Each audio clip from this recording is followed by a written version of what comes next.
Welcome back to my channel. आप देख रहे हैं केएस बर्ड्स अपडेट।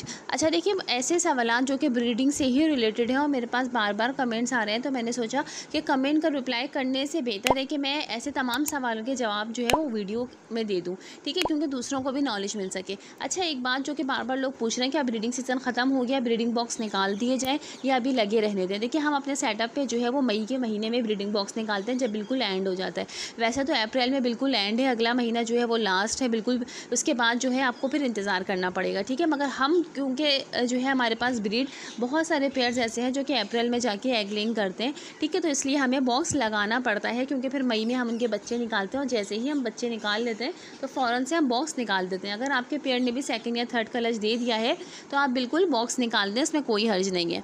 अच्छा, इसके अलावा क्या एक मेल के साथ 2 फीमेल्स जो है वो लगाई जा सकती हैं? अक्सर लोग ये सोचते हैं और मुझसे जो है इस तरह के सवालात भी आते हैं कि हमारे पास 2 फीमेल्स हैं, ठीक है, एक कोई मेल जो है वो नहीं मिल रहा है या ब्रीडर मेल नहीं मिल रहा है, तो एक मेल के साथ हम क्या 2 फीमेल्स लगा सकते हैं? जी बिल्कुल लगा सकते हैं। एक मेल जो है वो दोनों फीमेल्स को एग लेइंग करवा सकता है इस सूरत में कि केज साइज़ बहुत बड़ा हो, ठीक है, बड़े बड़े ट्रॉली केजेस हों, तो उस सूरत में जो है आप एक मेल के साथ 2 फीमेल्स को छोड़ सकते हैं कि एक फ़ीमेल अंडों पर होगी तो मेल दूसरी फीमेल को के साथ जो है वो मीटिंग की तैयारी करेगा, क्रॉस करेगा और साथ ही एग लेइंग करवाने की कोशिश करेगा, ठीक है। तो इसलिए एक मेल के साथ जो है 2 फीमेल को बआसानी लगाया जा सकता है, मगर दोनों के बॉक्सेस अलग लगेंगे, दोनों के दाने पानी के पॉट अलग लगेंगे, ठीक है। तो उस सूरत में हम बिल्कुल एक मेल के साथ 2 फीमेल्स के ब्रीड ले सकते हैं। अच्छा, इसके अलावा जो है गर्मी का दाना, जो कि अक्सर लोग मुझसे पूछ रहे हैं कि गर्मी के दाने के ऊपर आप वीडियो बनाएं कि समर सीड्स क्या होंगे। देखिए, समर सीड्स पे मैं वीडियो बना चुकी हूँ, मगर फिर भी शॉर्टली मैं आपको बता देती हूँ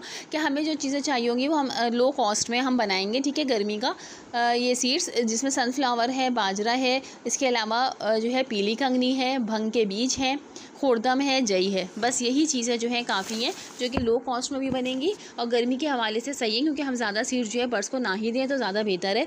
अच्छा, इसके अलावा बारिश के टाइम पे जो है ह्यूमिडिटी को कैसे नॉर्मल करें? देखिए, अभी पूरे पाकिस्तान में ही अल्हम्दुलिल्लाह बारिशों का सिलसिला जो है वो स्टार्ट हो गया है, ठीक है। आने वाले टाइम में भी बारिशें इंशाल्लाह होती रहेंगी, मगर इस टाइम पे डेट एंड शेल का बड़ा प्रॉब्लम आता है। अभी तो चले मार्च का महीना चल रहा है, मगर अभी जो टाइम आगे बढ़ेगा तो ये प्रॉब्लम बहुत ज़्यादा देखने को मिलेगी डेट एंड शेल की, ठीक है। इस टाइम पे यानी मार्च के टाइम पे अगर आप किसी भी शहर से, किसी भी इलाके से, और ह्यूमिडिटी बहुत ज़्यादा जो है वो सही नहीं है सेटअप के हवाले से, ठीक है। अच्छा, इसकी वीडियो मैं प्रॉपर्ली बना चुकी हूँ कि कितना टेम्परेचर, कितनी ह्यूमिडिटी जो है वो होनी चाहिए सेटअप पर, तो बहरहाल हम इस बारे में अभी तफसील में बात नहीं करेंगे।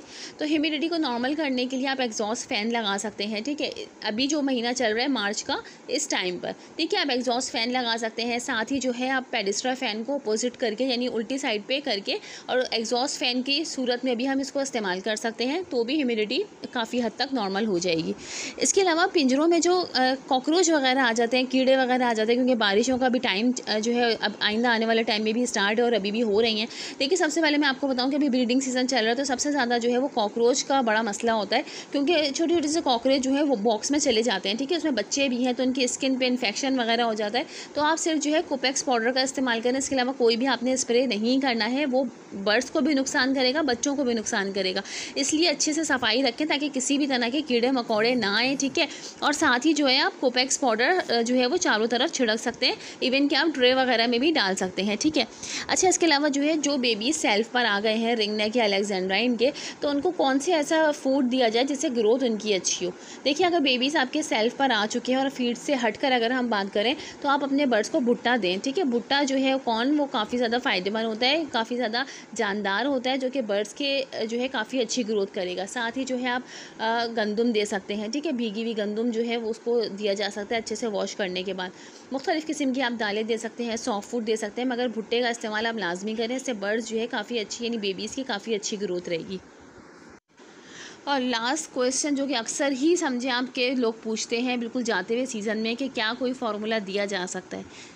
देखिए, बिल्कुल भी कोई फार्मूला मत दीजिएगा। मैं बार बार आप लोगों को मना कर रही हूँ कि बिल्कुल भी अब तो फार्मूला देना ही नहीं, और अगर फार्मूला आप देंगे भी तो कोई फ़ायदा नहीं है, ठीक है, क्योंकि अभी जो है गर्मी इतनी ज़्यादा आ गई है कि अगर पेयर आपका नेचुरल तरीके से ब्रीड पे लगता है तो बहुत अच्छी बात है, मगर फार्मूला देने की आपको बिल्कुल भी ज़रूरत नहीं है। फ़ायदे की जगह नुकसान हो सकता है, ठीक है, जैसे कि मैं आपको बताती रहती हूँ, पेयर जो है वो प्लकिंग फैदर स्टार्ट कर सकता है, तो इसलिए कोई भी फार्मूला जो है आप बिल्कुल भी मत दीजिएगा। अच्छा, ये लास्ट क्वेश्चन है, उसके बाद हम वीडियो को एंड करेंगे कि क्या मेल को फर्टिलिटी की कोई मेडिसिन इस टाइम पर दी जा सकती है।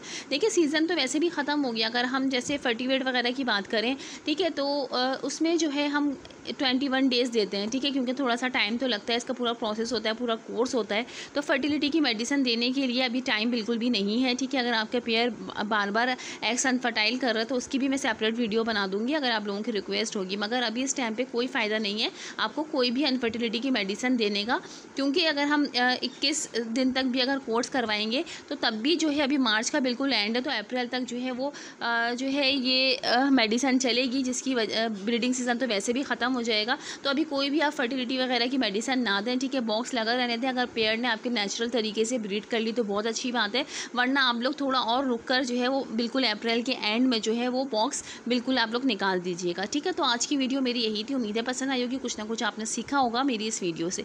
मिलते हैं ज़बरदस्त इन्फॉर्मेटिव वीडियो के साथ, जब तक के लिए अल्लाह हाफ़िज़, फ़िमानिल्लाह।